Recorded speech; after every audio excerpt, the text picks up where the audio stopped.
반갑습니다.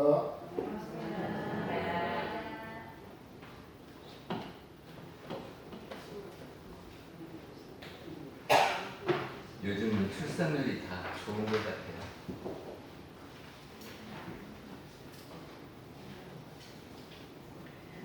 제가 초등학교 다닐 때에 학교 선생님이 무슨 말씀을 하셨냐면은, 프랑스는 아이를 낳을 때 한 명이나 두 명만 낳는다 그래요. 근데 제가 초등학교 다닐 때, 그때 1960년대는 우리는 보통 평균 6명 낳았어요. 그리고 많이 낳는 집은 10사람도 더 낳았어요. 그리고 우리 집은 4남매인데 4남매는 적다 그랬어요. 그래가지고 그런 나라도 있느냐고 그랬거든요. 그런 나라도 있느냐고. 근데 요즘은 우리나라가 지금 그런 나라가 됐습니다. 근데 저 어릴 때요, 한 집에 애들이 무지 많이 나니까 이름을 지을 때 어떻게 짓냐면, 저희 동네 학렬이 숫자인데, 숫자를 어떻게 하냐면 갑수, 을수, 병수, 정수 이렇게 짓고요. 어떤 집은요 1수, 2수, 3수, 4수 이렇게 짓고요. 아니 많이 나니까 그렇게. 그리고 저기를 조선시대는 고출산이고 고사망이었대요. 많이 낳고 어렸을 때 막 다 죽어요. 이제 그렇게 죽다 보니까 출생신고를 해놓으면 또 사망신고 하려면 그렇잖아요. 그런 게 조금 커가지고 1년쯤 지나서 출생신고를 하고, 그것도 더 놔뒀다가 2~3살 먹어서 출생신고도 하고. 그래서 저기를 1살씩 늦게 호적에 올린 사람들이 많아요.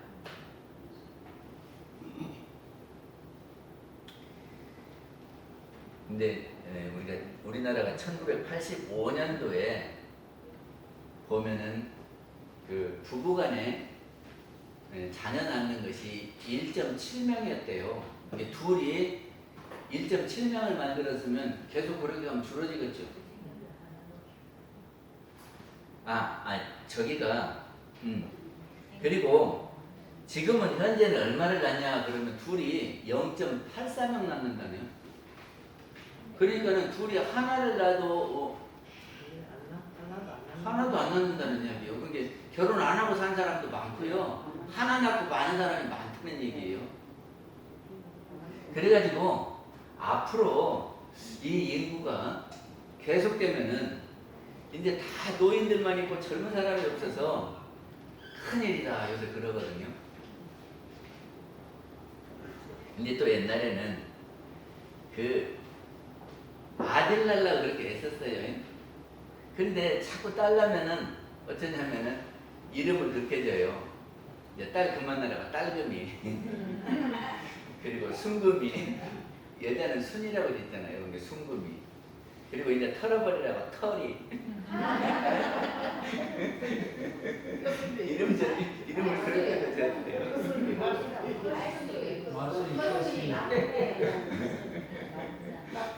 그런데 저기 유성교당, 대전에 가면 유성교당이 있거든요. 거기 부회장님이 한 번은 그 이야기를 하더라고요. 당신이 시집 가갖고 처음에 딸을 딱 낳았대요. 그리고 이제 하나만 낳고 그만 낳아 그래서 이름을 하나라고 지었다네요. 하나. 그랬는데 두 번째도 아들을 낳으려고 했더니 그냥 또 딸을 낳대요. 그래서 또 낳아. 그리고 이번에는 아들 낳을란가 하고 또 아이를 가졌는데 세 번째도 또 딸을 낳대요. 그러게 이제 안 낳아.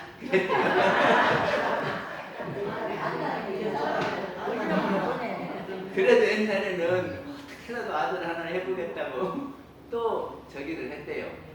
그런데 또 딸을 낳네. 그래도 이제 끝나. 그만 낳아.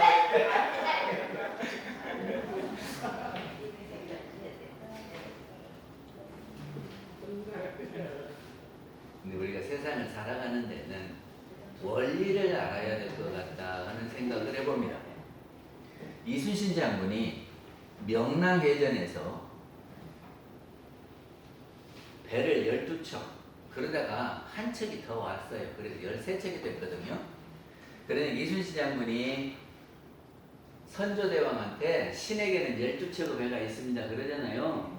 이게 12척이었는데 한 척이 뒤에 왔어요. 그래서 13척이거든. 근데 외적의 배는 330척이에요. 이게 13척과 330척이 전쟁을 하는데 이순신이 이기거든요. 왜 이겼냐 그러면 거기가 요쪽 요쪽 육지에서 진도로 이렇게 가는 그 바다가 좁아요. 근데 저 가봤거든요. 그런데 거기가 한 번은 조수가 이쪽에서 이쪽으로 흘러요. 그리고 한 번은 여기서 요리 흘러요. 왜 그렇게 하냐 그러면 다리 요쪽에 뜨면은 요쪽으로 물이 쫙 쏠리니까 요렇게 오고 다리 요쪽으로 가면은 물이 요쪽으로 쏠려서 요리 간단 말이죠. 근데 이순신은 그걸 알았어요. 조수 흐름을 알아, 조수 원리를 알아. 그러니까는 몇 시부터 몇 시가 되면은 물이 이렇게 바뀐다. 그거를 알았어요. 그러니까는 그 좁은 데에서 일본 배들이 이렇게 올 때 한꺼번에 330척이 못 오잖아요. 10척씩 이렇게 끼어서 온대요. 그때에 그 골목에서 지키고 있다가 이순신이 대승을 했거든요. 그러니까 조수 원리를 알아서 지형지물을 알고 조수 원리를 알아서 이순신이 이긴 겁니다. 근데 우리도 이 세상을 살아가는데 우리 사람이 어떻게 왔다가 어떻게 가고 이렇게 왔다 갔다 하는 이치를 알면 이순신 장군처럼 대승을 할 수 있고, 원리를 모르면 맨날 원망하고 탐만하다가 갈 수 있다, 그런 말이죠. 그러면 어떤 원리가 있냐? 부처님께서 그 원리를 오온으로 설명을 하셨어요. 오온이 뭐냐? 우리한테는 감각기관이 있어요. 감각기관이 눈, 귀, 코, 입, 몸, 마음이거든. 그래서 이거를 안입이설신 그래요. 근데 이것의 대상이 되는 환경이 뭐냐 그러면 눈으로는 색깔 있는 것을 봐요. 귀로는 소리를, 코로는 향기를, 입으로는 맛을, 손으로는 촉감을 이렇게 알잖아요. 그거를 색, 성, 향, 미, 촉 그런다. 이렇게 경계를 우리가 이렇게 받아들여요. 그래서 이렇게 받아들일 때 여기를 통해서 이렇게 오면 이거를 문이라고 그러거든. 그래도 우리는 육근, 문 그러기도 합니다. 그러니까는 외부의 환경을 육근문을 통해서 받아들이면 생각이 나요. 생각이. 이 생각 저 생각이 난단 말이죠. 저건 좋다 나쁘다, 저건 어떻게 하면 좋겠다, 이렇게 생각이 나요. 그러면 생각이 난 뒤에는 그것을 행동으로 옮기죠. 그러면 행동으로 옮기면 없어지는 것이 아니라 그것이 남습니다. 우리가 책을 읽은 것이 안 없어지고 머릿속에 남는 것이 기억이에요. 이렇게 기억 속에 저장이 되는 것 보고 우리는 지식이다 그러거든. 그렇죠? 그리고 내가 한 일이 없어져 버리는 것이 아니라 쌓입니다. 그거를 업이다 그래요. 그러니까는 우리가 이렇게 경계를 보고 그거를 생각하고 행동하면 업과 식이 쌓인다, 그런 말입니다. 그러면 이 업과 식은 어떻게 되느냐 그러면 자기 것으로 정해져요. 그러니까 예를 들면 내가 회사를 다니면서 한 달간 일을 하잖아요. 그러면 당신은 한 달간 일했어. 그래가지고 당신은 업은 이런 거요. 그래가지고 한 달 후에 월급으로 지급을 해주죠. 그러니까 내가 일한 것은 내 업으로 딱 정해져. 그래서 그거를 정업이라고 하고, 지금 정업은 내가 기회가 있을 때 다시 받게 된다, 그런 겁니다. 그러니까 우리가 이렇게 살면은 업과 식이 저장되는 거예요. 그 저장되는 공간을 진리계의 공간이다 그럽니다. 진리의 곳간에 저장이 돼요.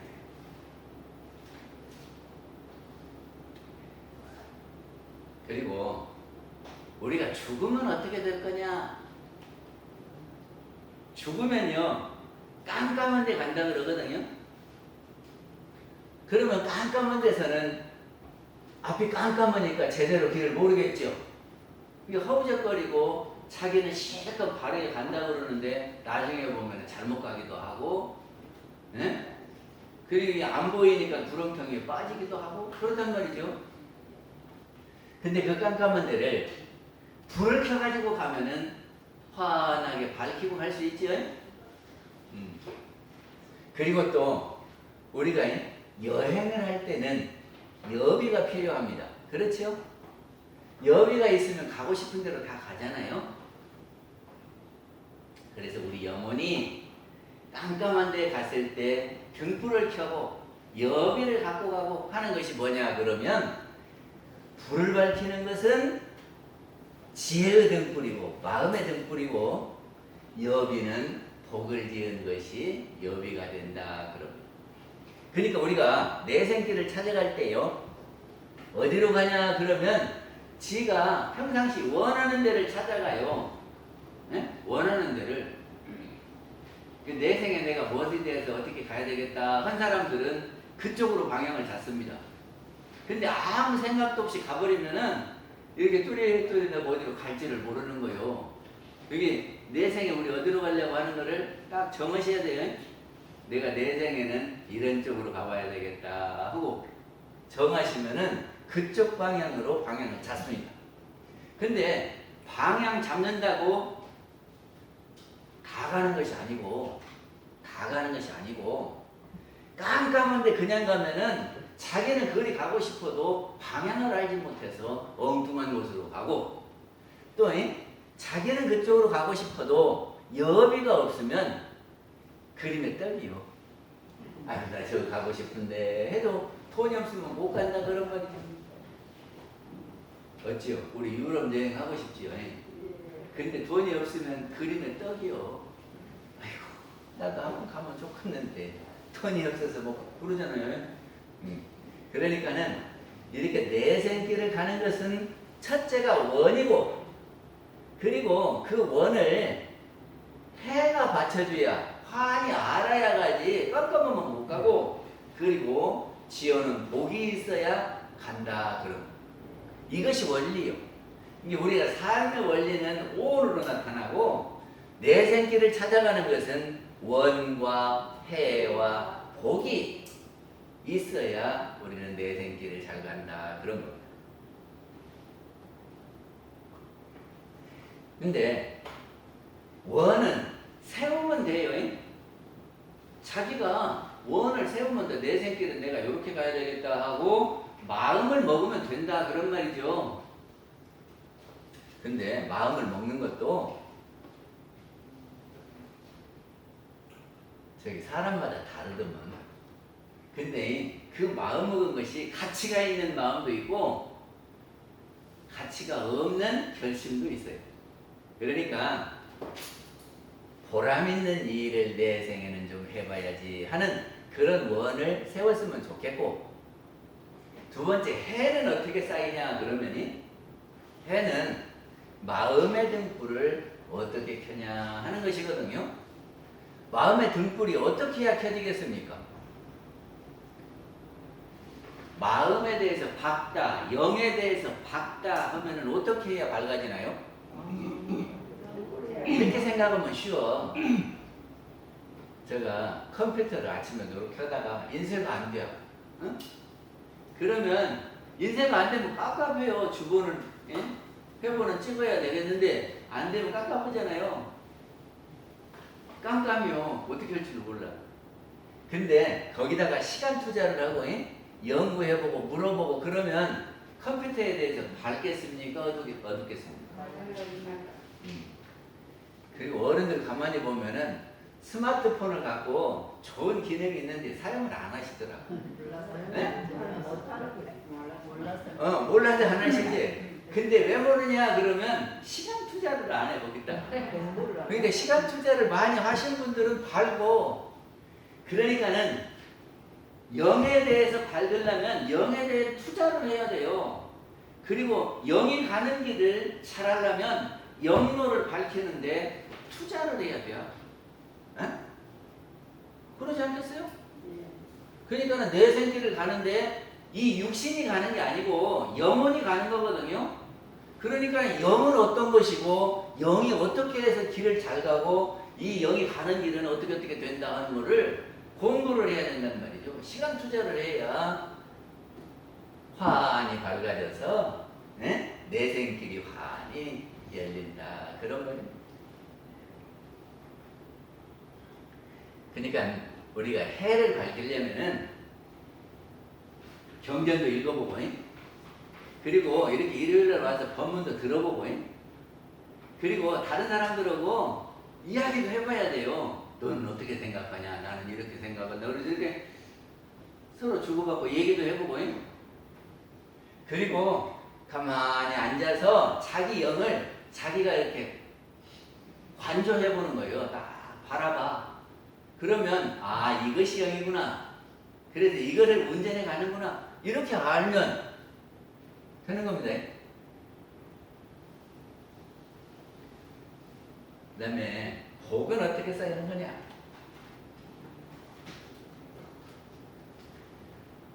복은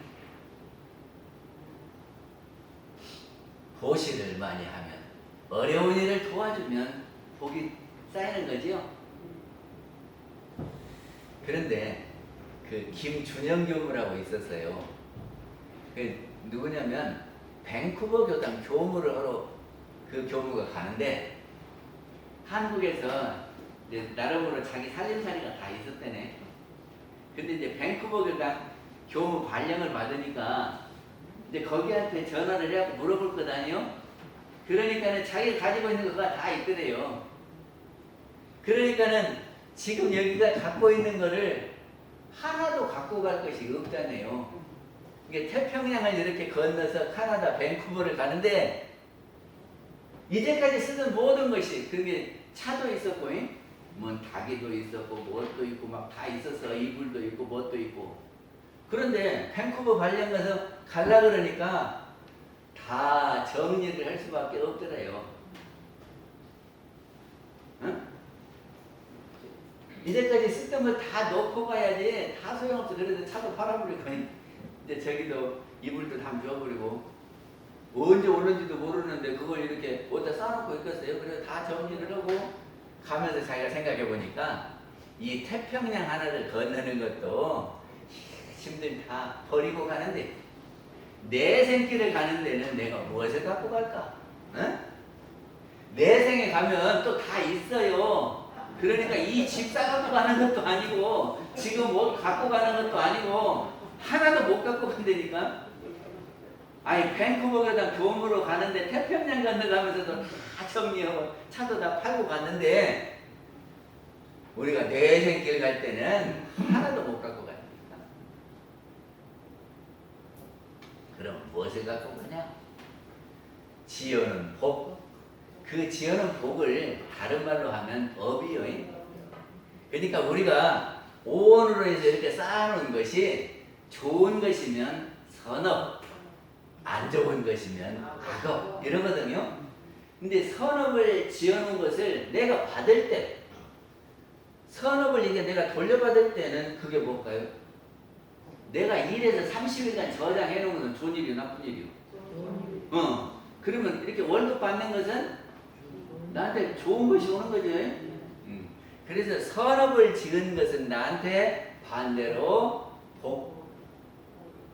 복과 낙이 오는 것이고, 내가 낮은 업을 지으면, 악업을 지으면 나한테 고와 애기와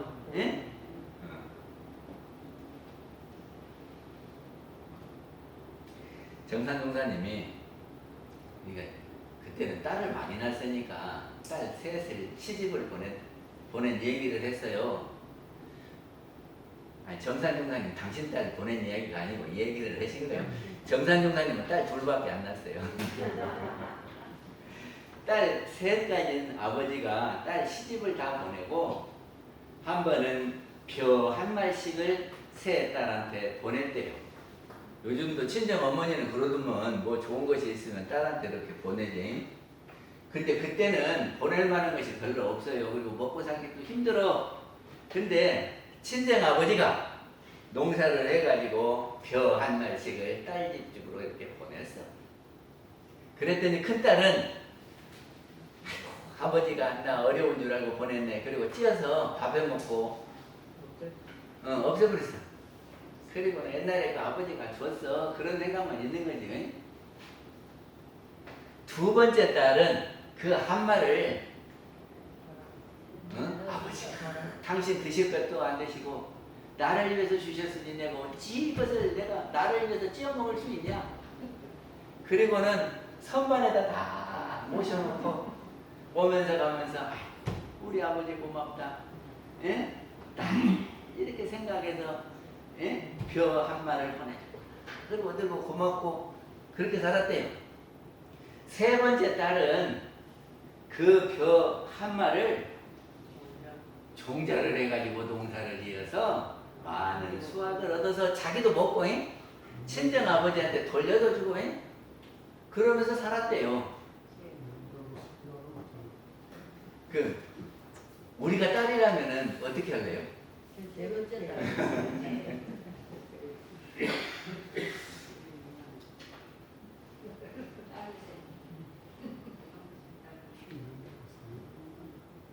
저기 영암에 가면 덕진다리라고 하는 다리가 있어요.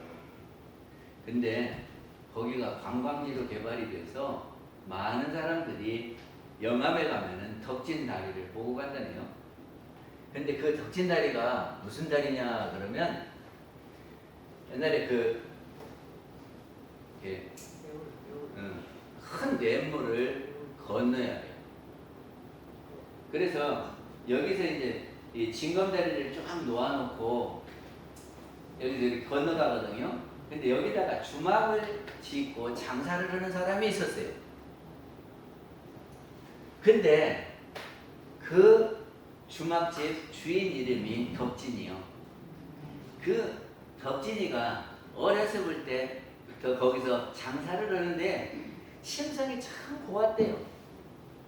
그래가지고 지나가는 사람을 또 도와주려고 그래갖고 밥 한 그릇이라도 이렇게 따뜻하게 먹고 가게 이렇게 해주니까 사람들이 다들이 찾아와서 밥을 사 먹고 가. 그리고 멀리 가는 사람은 거기서 자고 가. 근데 이 사람이 아주 손님한테 잘하니까. 그리고 자고 갈 때요 양말을 싹 빨아서 이렇게 널어준대요. 아니 그런 데가 있더만 여관도요 양말을 싹 빨아서 이렇게 널어주는 데가 있더만. 그러면 하루 신고 또 신으려면 냄새 나잖아요. 근데 자기가 이렇게 이 빨래질해서 이렇게 하기는 좀 귀찮고 그냥 놓고 자다가 내일 신으면 냄새 나고 그러는데 그 여관집에서 딱 빨아서 널어주면 얼마나 좋아요. 그리고 그냥 돈이 없어갖고 밥을 못 사 먹는 사람이 있으면 적게 받고 밥을 따뜻하게 해주고 그러니까는 사람들이 다 좋아요. 근데 그 징검다리가 홍수가 나면 못 건너간다요. 못 건너가. 그래서 아이고 저 다리가 있었으면 좋겠다. 그러면서 이 덕진이 늘 마음속으로는 다리를 놔야지 하는 생각을 하고 있었대요. 그런데 그 동네에 부자 영감이 한 사람 살았어. 부자 영감이 살았는데 그 영감이 갑자기 죽는 거예요. 죽어버렸어. 그래갖고 그 영감이 죽어갖고 보니까는 청이동자가 자기를 길 안내를 한다고 가자고 그러네. 그래서 그 청이동자를 따라갔다. 그랬더니 어느 그 징검다리 있는 데를 건너가. 그러니까 이제 거기 가니까는 저승이라고 그러더래요. 그래가지고 어디를 가냐 그러면 판관들이 쫙 앉아 있는데 거기에 가서 이렇게 딱 섰어. 어디서 온 누구냐, 그게 제가 누구냐 그러니까는 거기에서 심판 보는 염라대왕이 너는 8년 후에 와야 되는 거지 빨리 왔는고 그러더라네. 그래서 돌아가거라 그래요. 그래갖고 이제 돌아오려고 해가지고 주머니를 보니까 노잣돈이 하나도 없네. 그래서 내가 노잣돈이 없어서 어떻게 가요? 그러니까 거기 있는 사람이 저 밑에 가면은 당신 창고가 있을 테니까 그 창고에 가서 저기를 가지고 가라 그러더래요. 그래서 이제 그 알려주는 대로 갔더니 창고가 이렇게 쭉 있는데 그 부자 영감 이름이 관철인데 관철의 창고 이렇게 적어졌더래요. 그랬더니 이제 그 문을 참 열고 가서 내 창고가 있어서 여기서 무엇을 갖고 가면은 여비를 해서 갖고 가겠다 하고 문을 쫙 열어보니까 볏짚 몇 다발밖에 없어. 그래서 가만히 생각해보니까 얼마나 자기가 구두쇠였던지 저기를 자기 돈 이렇게 많은데 소작인들이 와서 농사를 짓잖아요. 그러면 탁탁 받아들이는데 알곡으로 받아들여. 그리고는 자기가 이렇게 다른 사람한테 줄 때는 쭉쟁이까지 합해가지고 이렇게 달아서 주고, 그리고 흉년이 들어도 여수없이 다 받아들이냐. 그래갖고 원성이 자자해요. 그런데 어떤 사람이 애기 낳다 그러니까는 벼 몇 다발 준 것밖에는 없더래요. 그러니까 자기 창고에 가보니까 벼집 몇 다발밖에 없어. 그래서 이제 한숨을 푹 쉬고 있으니까 그 옆에 사람이 저기 가면은 덕진네 창고를 한번 가서 보라고 그랬더니 덕진네 창고를 가서 열어보니까 그냥 돈이 가득 쌓였어. 그래서 그 덕진네 창고 가서 돈을 얻어가지고 돌아왔대요. 그래가지고 그 다리를 이렇게 건너니까 깨났어. 깨나가지고 가만히 생각해보니까 참 자기가 이것이 꿈인가 생신가. 에? 그래가지고는 진짜 어디가 덕진이 있는가. 그래가지고 덕진을 찾았다네요. 그랬더니 찾아보니까 얼굴은 이쁘지는 않아도 그 징검다리 옆에 내물가에다가 주막을 짓고 하는 사람이 있었어. 그래서 이제 그 사람 하는 걸 가만히 보니까 가난한 사람이 오면 얻어먹으러 오는 사람이 오면 돈도 주고 밥도 주고 양말도 빨아주고 요렇게 하더라고요. 그래서 사람들한테 오는 사람 가는 사람한테 한꺼번에 많이는 안 줬어도 다 이렇게 주는 것이 그렇게 쌓여가지고 저승은 곳간에 그렇게 가득 찼더라네요. 그래서 그 덕진씨를 불러서 내가 저승에 갔더니 당신의 곳간에 이렇게 잡고 내 곳간은 텅 비어서 당신의 곳간에서 내가 이렇게 돈을 빌려갖고 갖고 왔다고. 그러니까 그 갚아야 되겠는데 어떻게 할까나. 그러면 이제 지금 돈을 이렇게 갖다 줄 거라고 물으니까 그 덕지는 사람이 무슨 소리를 하냐고. 내가 언제 어른한테 돈 빌려준 적이 없는데 갚으려고 하느냐고. 그러니까 이 관철 씨가 그럼 어떻게 할까? 그러다가 그러면 당신은 원하는 것이 뭐냐고. 그러니까 이 덕진 씨가 여기가 징검다리로 와서 물이 많이 불어나면은 건너질 못하는데 여기다 다리를 좀 하나 놓으면 좋겠다 하는 것이 제 생각이었는데 그거를 해주시면 좋겠다. 그래서 그 부자가 다리를 놔줬대요. 그리고 거기를 덕진교다 이렇게 이름을 했대요. 그래갖고 그것이 아주 옛날부터 쭉 덕진다리. 그래갖고 지금은 거기다가 비석을 세웠어요. 덕진교 다리의 유래. 그래가지고 이 비석 집도 해놓고 거기다가 비석을 세워서 거기를 오고 가고 하는 사람들이 그거를 읽어보도록 했다 하는 이야기가 있습니다. 이 대종사님은 늘 이야기를 하셨대요. 이 덕진다리. 근데 그 이설이 또 하나 있어요. 이설은 이제 이것도 비슷한 이야기인데 이렇게 전해지는 이야기도 있어요. 고을 원님이 죽어가지고 저기를 했는데 그 덕진을 만나서 네가 원하는 것이 뭐냐 아니야. 그 원님이 있었는데 꿈에 덕진이 나타나서 제가 원하는 일이 있는데 꼭 하나 이루어 주십시오 그랬더니요. 그게 뭐냐 그러니까 저가 장사를 하면서 이 항아리에다가 돈을 묻어놨는데 제가 평소에 이 다리를 놓고 싶었어요. 그거를 그 원님한테 선몽을 했대요. 그래서 그 원님이 진짜 가서 찾아보니까 항아리에 돈이 들어있었고 그 돈을 갖다가 다리를 놔줬다. 그래서 덕진교다. 이렇게 두 가지 이야기가 전하고 있습니다. 앞에 게 낫네. 앞에 게. 앞에 게 낫습니까? 뒤에 건안 하는 게 낫고. 드라마틱. 전설의 것. 근데 우리는 은행에 예금 통장만 있는 줄 알지만 지일계의 은행이 있대. 그래서 자기가 지는 것이 업이 지일계 은행에 저축이 됐다가 그걸 자기가 받는데요. 그러면서 정산종사님이 이런 말씀을 하십니다.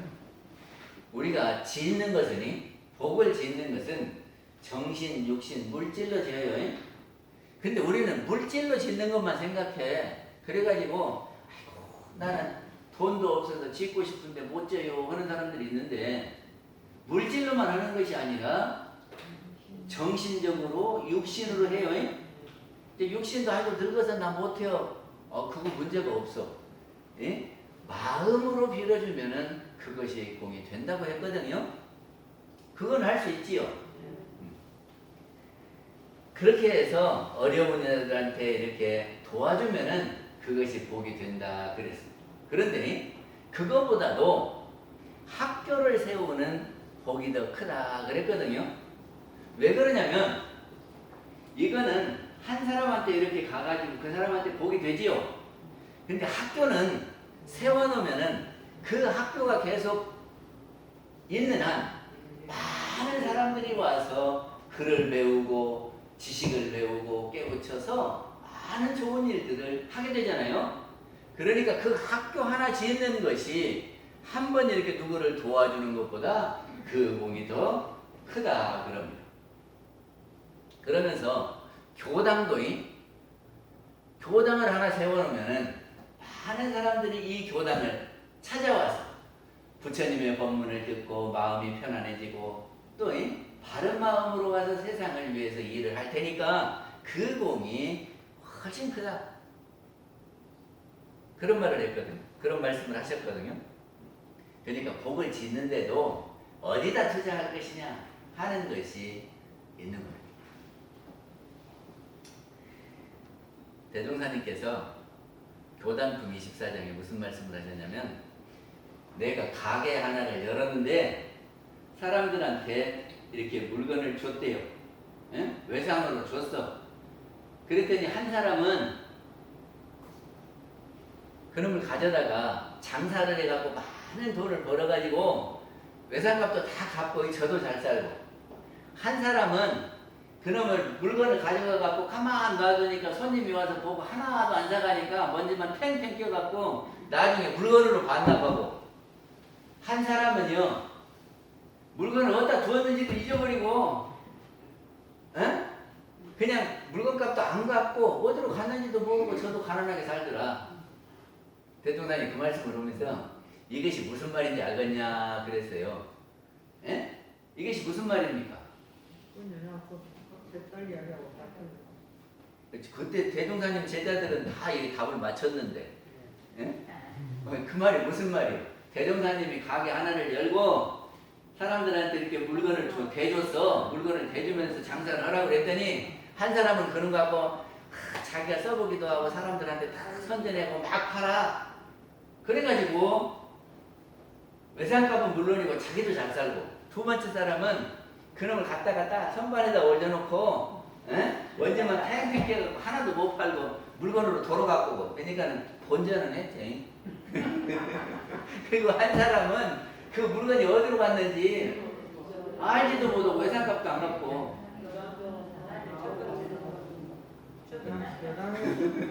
교당에서 법문 공부 잘해서 다른 사람한테도 전하고 교화를 아마 다 알으시리라고 생각해요.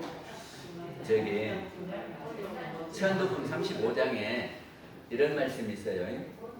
욕지 전생사인데 전생일을 알고자 할진대는 금생 수자시요. 금생에 받는 바 그것이고. 우리가 이 세상에 태어나서 보니까, 예? 어떤 사람은 부잣집에도 있고, 어떤 사람은 가난한 집에 있고,